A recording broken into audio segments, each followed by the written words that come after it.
Hello everybody and welcome to Sage's Tabletop Table Talks. I'm Sage, this is my tabletop, and I'm going to talk to you about tabletop role-playing games. Not too long ago, I did a review for one of the Marvel tabletop role-playing games, one that was called Marvel Role-Playing Game, just Marvel Role-Playing Game. Because there's a number of Marvel tabletop role-playing games. But I'm going to the other side of the coin here, and this is the DC tabletop role-playing game called DC Adventures. It uses the Mutants and Masterminds systems.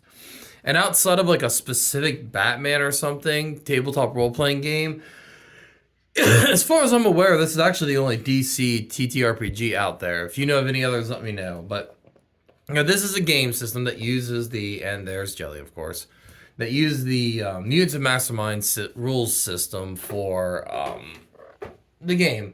It's kind of interesting because this system technically is a D20 system. It does use a D20.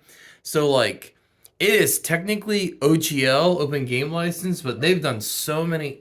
Jelly! They've done so many changes that it's completely unrecognizable. If you noticed, one of the first things is the traditional 6 stats have been completely reworked into 8 new ones, which honestly function so much. Jelly, stop. Honestly, functions so much better than the 6 in Dungeons and Dragons. Strength, stamina, agility, dexterity's been split in half to agility and dexterity. Wisdom has been split in half to like awareness and Jelly. What? Sorry. Or no, yeah, not really, but yeah, there isn't really a willpower one. Trying to remember.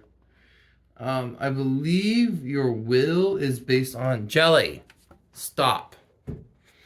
I believe your will is based on you're being irritating, Jelly. Your present stat, yeah. Willpower technically isn't split in half, or wisdom isn't split in half, but they add a fighting statistic. Yeah, that's dexterity, agility, fighting, intellect, awareness, and presence, which is your charisma stat. And I actually like this. There's constant discussion in tabletop games. You'll see this among people who are like actual swordsmen, actual archers, actual martial artists. One of the things they'll talk about is how certain weapons are strength and certain ones are dexterity, and how that's really not the case because they have their own stat they think it should be tied to, but the honest truth is, swinging a sword requires basically all of your statistics. So here, just having the ability to fight. I don't like how fighting is specifically melee because your range is still dexterity, but it's kind of nice, and it's one of the big changes I really like. This specific fighting stat. Jelly, honey, quit. Yeah, because it's your 2-hit bonus as well as your parry, which is your ability to block melee attacks. But yeah, so generally with a standard attack, you'll use your fighting stat. Damage will still be strength, but honestly, that's very easily modifiable because of how attacks work in this game, and I'll get into it. The game uses a traditional D20. Yeah, I put on Batman just because that way I can get my thumbnail of Batman. The game uses a D20 plus stat plus skill or whatever modifier to resolve issues. One of the things you'll notice is that characters have straight stats, like a straight 19 strength. That's the number, but also the bonus you'll use. So like in Dungeons and Dragons, an 18 strength is a +4. This will just add 19 to every strength roll he makes. It's insanely high, but also remember we're talking about people who can like push planets out of orbits and things like that. That's our Captain Marvel. This was made before he had his name change to Shazam. Um, because he's actually Captain Marvel long before Carol Danvers, and even Captain Marvel before Marvel. There's actually Captain Marvel before him too, but you have a list of skills. So like close combat, unarmed, 5, which means 5 plus his fighting, which is 6. So he'll if he's going to do an unarmed attack, there we go. If he's going to do an unarmed attack, he will roll a d20, add an 11, and he'll compare it to his opponent's parry value, which parries your ability to block melee attacks. And then his damage will just be 19 for his strength. Oh, I think they have. Oh, yeah, here it is. His offense, an arm plus 11, close combat, 19 damage. Move it over here. Make his character sheet a little more. Make the character sheet a little more. Sheet's a little more obvious. But that's honestly not the part of the game that's interesting. You have advantages. These function like feats. They are honestly very. What would you call them?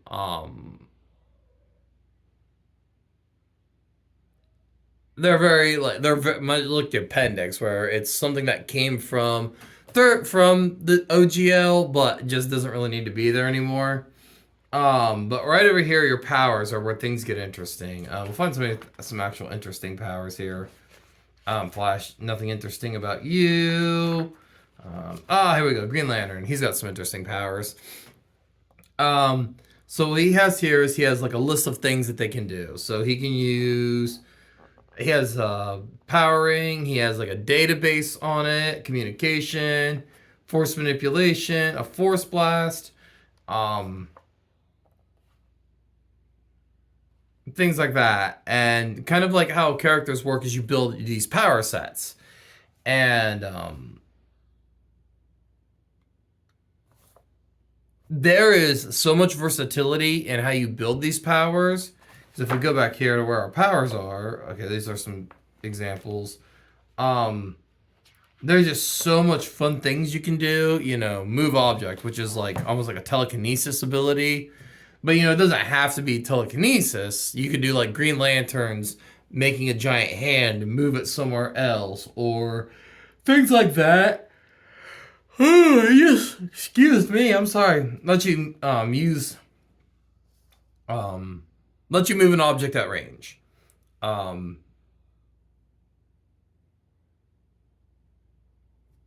So,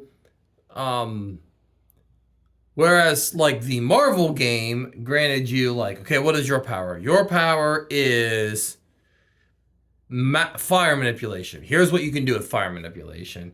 What you do here is you say, okay, I have fire manipulation. What do I want my fire manipulation to do? Well, obviously, I'm going to have a damage attack with it. So I go, okay, I'm going to... you get so many points based on your power level. So generally, you start level 10, you'll get 150 points starting off. And so you get 150 points. Okay, what do I want to do? You'll throw some points in your stats. You're like, okay, I want fire ability. What do I want? Okay. Damage. Okay, so I put some points in this. 1 point per rank. So I could put, let's say, 15 points into my damage. And what that'll do is when I use my ranged attack or whatever, my fire attack skill, which costs a half a point per, roll that. And this, if I do 15 points, it'll do 15 points of damage. So how it'll work is it'll be 15 plus 15, which is the damage rank plus 15, versus their toughness. And then from there, you see what effect it has. Because another interesting thing, this game does not have hit points. It does not have wound boxes. Attacks do status ailments. So if your opponent fails their toughness check against the damage, all of their defenses drop by 1, making attacks both easier to hit and technically do higher damage thresholds, which allow them to do things like daze them and stagger them and eventually incapacitate them, knock them out. You're gonna You can then go, okay, well, I want my fire guy to fly, so you can get special movement. Or no, flight's its own thing, I'm pretty sure. Um, yep, flights. Okay, I want to fly with my fire powers. And you can modify it, do things like, okay, my flight requires concentration, so if I get stunned in the air, I will fall if it fails, or things like that. Um, But what kind of how it works is when you think of your guy, you think of a collection of cool things that he can do with his firepower. You could do things like get an ability that lets him illuminate the dark because the flames are light, and that's an ability in here. That might be just a feature, I think, probably. Um, Everything's kind of cheap. It actually at 150 points lets you build a pretty interesting character.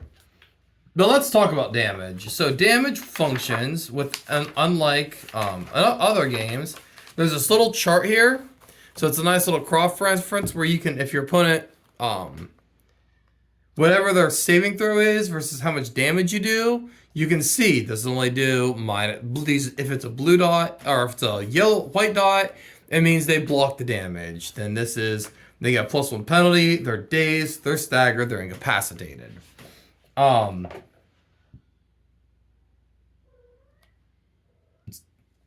and so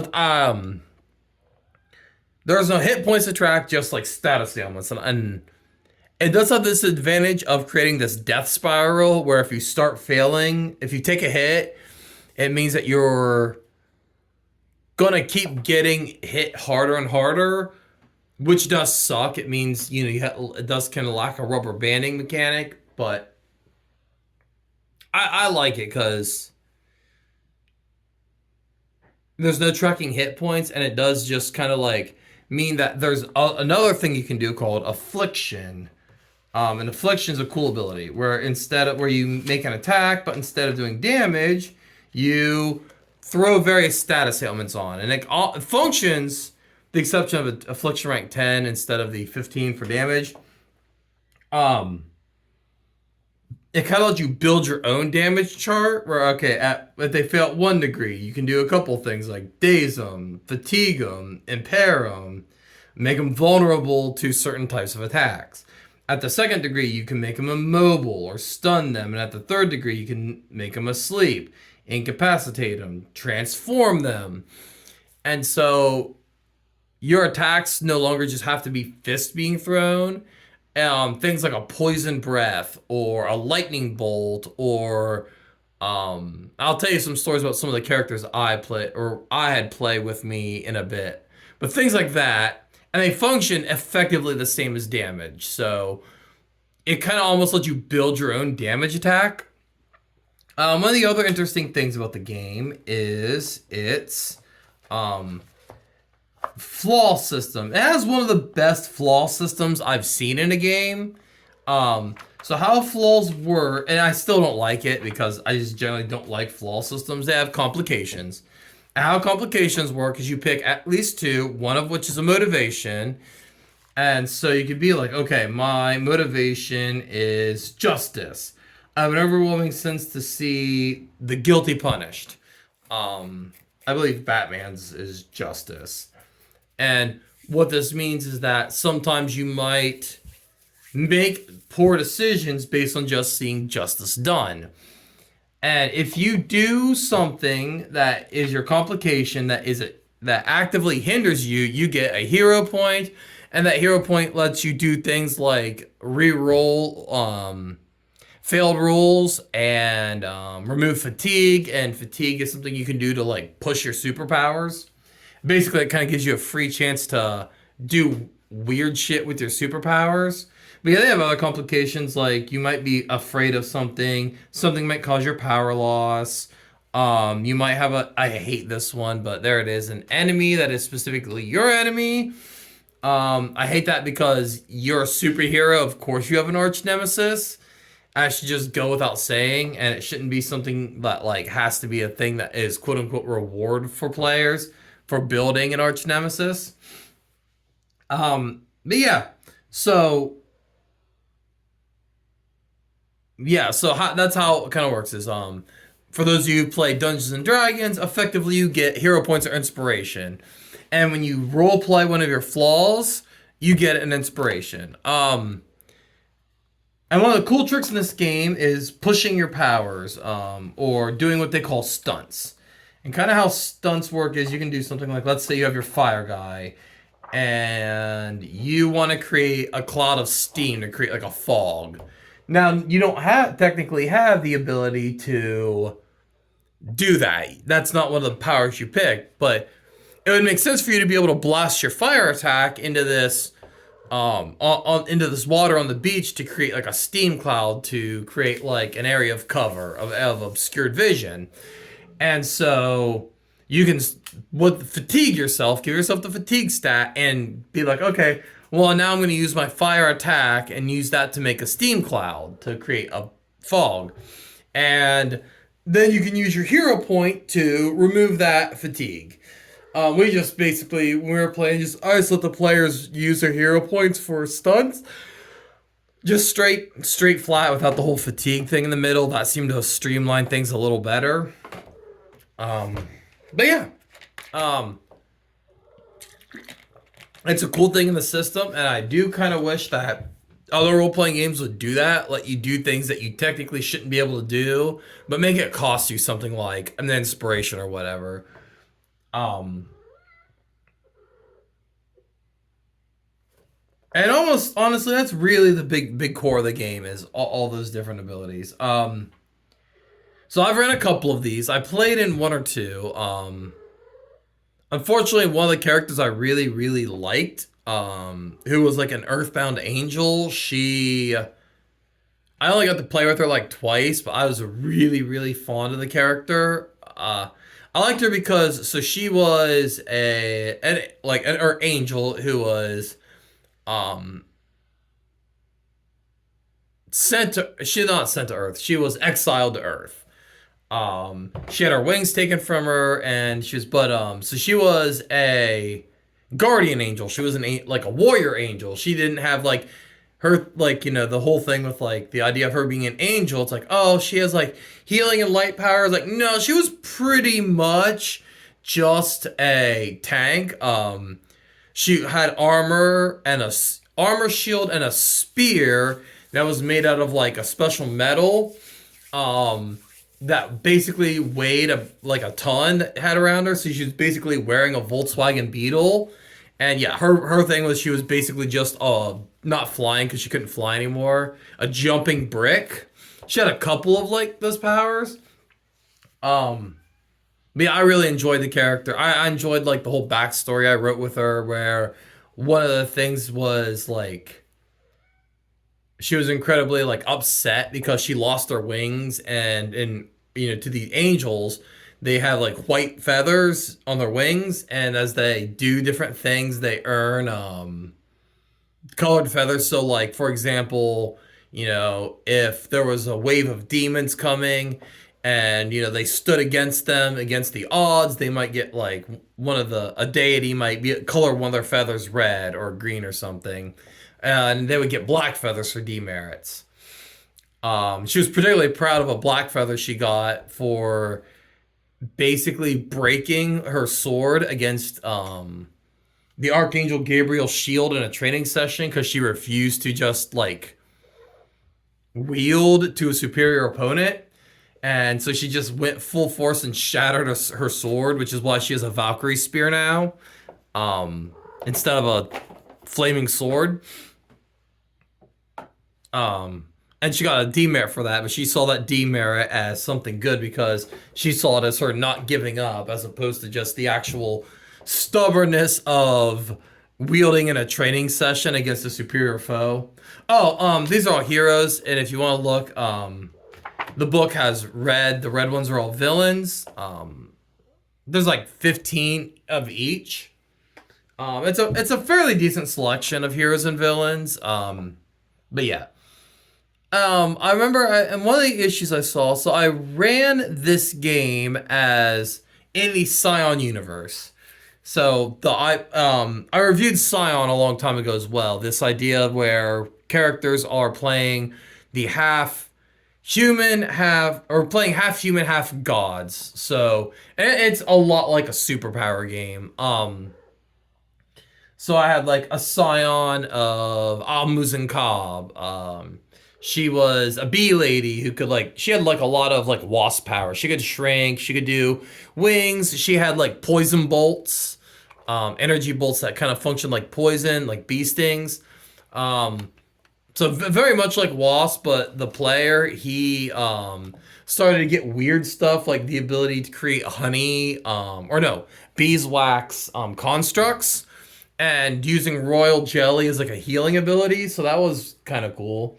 But I did find a lot of characters would go pick a power and just kind of really default those powers to like kind of what would be where they were just a lot of fault. Like I had one character, a scion of Horus. He wanted to focus on the wind stuff, so he had like flight. He had a wind bolt. He had a whirlwind force field. He had the ability to create like an AOE ability where he could throw debris. He had long range telekinesis, but he didn't have a lot. Took the flaw of lack of control, so there was just a lot of like. He basically could throw an object. He couldn't like lift it and move it. He had a couple of unique abilities where he had like a supervision because the idea of the Eye of Horus and things like that. Had a scion of Amaterasu. Basically, she had some healing, but she had like a sunburst and a sunbeam and katana that had like white hot. It wasn't a sunbeam; it was an arrow. She had like a bow and arrow and fired like sun arrows. And it was katana that was like super white hot from the sunlight, and she had like a light, create light and things like that. And something I have absolutely noticed about playing DMing these kind of superhero games that have so many freeform abilities is players will often just kind of default to very standard powers that you would see in those abilities. Like I said, if you're playing a pyrokinetic, you have a fire, probably a fire beam and a flame burst, and you're probably immune to fire, and you can fly, and you might make yourself immune to cold, and you might have the ability to like damage metal, things like that. But I found a lot of players really do default to very, very standard powers, and that is one of the things I wish superhero games would actually do more of. Would be like kind of push players, like really try hard to find ways to like convince players to do weird things with their powers. Like Scion, first edition, one of the powers you have, one of the fire powers you get is the ability to see see as though you are looking in a flame. So for example, if you see a campfire, you can project your senses to that campfire and perceive the world as though you're standing in that campfire, even though you're actually not. Jelly, quit. Which is such a unique power for a fire-based character that I would have never thought of. And I do kind of wish these games would push more like that. But yeah, and this game is certainly not a perfect game. Things tend to scale very uncontrollably in this game. There's Darkseid just lounging in his chair, just kind of. I love this picture of him because he just looks so bored because he's Darkseid. He's like, oh, whatever. But yeah. Um, but yeah, like I said, it's not perfect. Things and the damage kind of turns into this damage spiral, and I have yet to find a game that lets players have multiple forms, transformations. A character like a Beast Boy or a not necessarily Mystique because there's a lot of disguising, but a character like Beast Boy or Metamorpho or the kid from the superhero squad, Marvel superhero squad, who could turn into reptiles. Because this game's morph is just like you have the ability to move stats around. Um,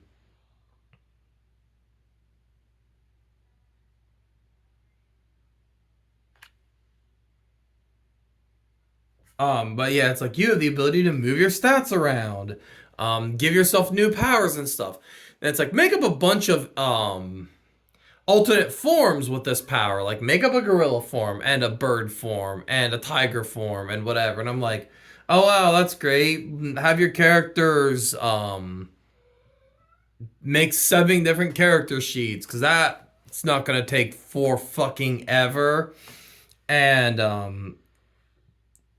then if the character decides to pull something out of thin air, you gotta fucking play around with it and like spend time letting. And I don't have a solution. I don't know what the right answer to this is. I've just never really seen it done right. Um, like Pathfinder First Edition is about the only one that gets it right with the Druid's Wild Shape because the Druid's Wild Shape is not just like a full like complete rewriting of your character. It kind of gives you special it just gives you a bunch of special bonuses. Because honestly, the Wild Shape in like Dungeons and Dragons 5th edition is a fucking mess. It's one of the stupidest fucking. Oh, I hate it so much. I just the idea of transforming into animals is so cool, and like almost no game has done it right. But yeah, that's a quick review of the DC, the Mutants and Masterminds DC rules. But I said, this is up here as one of my top favorite tabletop role playing games. And one of the things I like about games like this is if you remove all the superhero flavor, you can do about anything in this world. Like you could build a traditional fantasy game using these abilities. Like, because realistically, what is the difference between a spell that lets you cast fireball or a mutant power that lets you throw a fireball or a super device that lets you, a wand or not a wand, like a gun, a bolt, like a blaster that lets you hurl a ball of fire. Like mechanically, what are the difference between those three? And the answer is nothing. Because this is all effects. So like, your superhero might have a super strong punch, but your Conan the Barbarian character has a sword that deals extra damage. And then at the end of the day, do the same thing. They'll both do, let's say, 12 points of damage. One just happens to be a star metal sword, and one happens to be superhuman strength. And the game kind of lets you do any of that. Also, something like this absolutely reels in and throttles your spellcasting character. Because, as anyone who's played Dungeons and Dragons know that dedicated casters just need to be reined in because they just are a little too much. And here they're just forced to just, okay, here are the spells you have. Yeah, you might be able to pull a new spell out of your ass with a heroic stunt, but your Conan the Barbarian character also might be able to do something insane like, the sword in the stone might be able to just rip it out of the ground and use it like a big ass hammer instead of using it like a sword. That wasn't actually my idea. There's a can't remember YouTube channel gave that idea. But yeah, anyway, like I said, it's not great. It is truly a It is a gamist game first because the game is just very much about building pieces to use in the universe. It's like, okay, more than anything, what am I doing? Building what gears, what tools am I using to interact with this universe? Do I want a character that can bench press buildings? Do I want a character that can run faster than the speed of sound? Do I want a character that can hurl bolts of lightning? And that's what you want to do more than anything in this game is that is what you do more than anything in this game is you kind of build tools to interact with the world. After that, it is a simulationist game No, you know what? I actually do think it's a narrative game for simulationists because